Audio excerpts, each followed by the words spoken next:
Title: Angry but Protective. The rain came down in sheets, blurring the world outside as Mia stood at the bus stop, her arms wrapped around herself for warmth. Her phone buzzed in her pocket for the third time, but she ignored it. She knew it was Jake, and she wasn't ready to talk, not after the argument they had that morning. She replayed his words in her head. His voice had been sharp, his jaw clenched, and his tone too angry for comfort. You never tell me where you're going. Do you even think how dangerous it is walking alone this late? I'm not a child, Jake. She'd yelled back, slamming the door behind her. Now, soaked and freezing, she regretted not answering those calls. A familiar black truck pulled up beside her, headlights cutting through the rain. The door flung open. Mia, get in. Jake's voice boomed through the storm. She hesitated, but her shivering body made the decision for her. Inside the truck, it was warm and smelled faintly of leather and his cologne. He didn't say anything at first, just handed her a dry hoodie from the backseat. I'm not saying sorry, she mumbled, wrapping herself in the hoodie.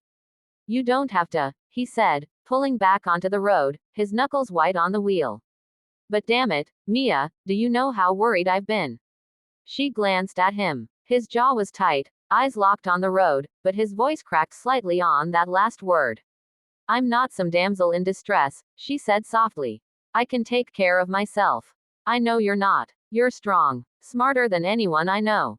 His voice was lower now, filled with something that felt more like pain than anger. But that doesn't mean I stop caring. That doesn't mean I don't lose my mind thinking of something happening to you. The silence between them stretched until the sound of rain on the windshield took over. I didn't mean to scare you, she admitted. I just needed space after this morning. You could have texted me. One message. Anything. She nodded slowly, understanding his point now. Jake pulled into their apartment's driveway and put the truck in park but didn't move. I'm not trying to control you, Mia, he said, looking at her now, his eyes softer than they'd been all day. But when I love someone the way I love you, the idea of losing them, it makes me feel crazy. Angry. Scared. Tears welled up in her eyes, not because he yelled earlier, but because he cared that deeply. I don't want you to feel like I'm shutting you out, she whispered. Then don't, he said, brushing a damp strand of hair from her face. Let me in, even when you're mad. Even when you need space. I'll give it, I swear, but I still need to know you're okay. She reached for his hand. His fingers were warm, familiar, grounding. I'm okay now. He let out a long breath, finally relaxing. Good. Now get your stubborn butt inside and take a hot shower before you catch pneumonia. She smiled despite herself. Yes, sir. He shot her a look.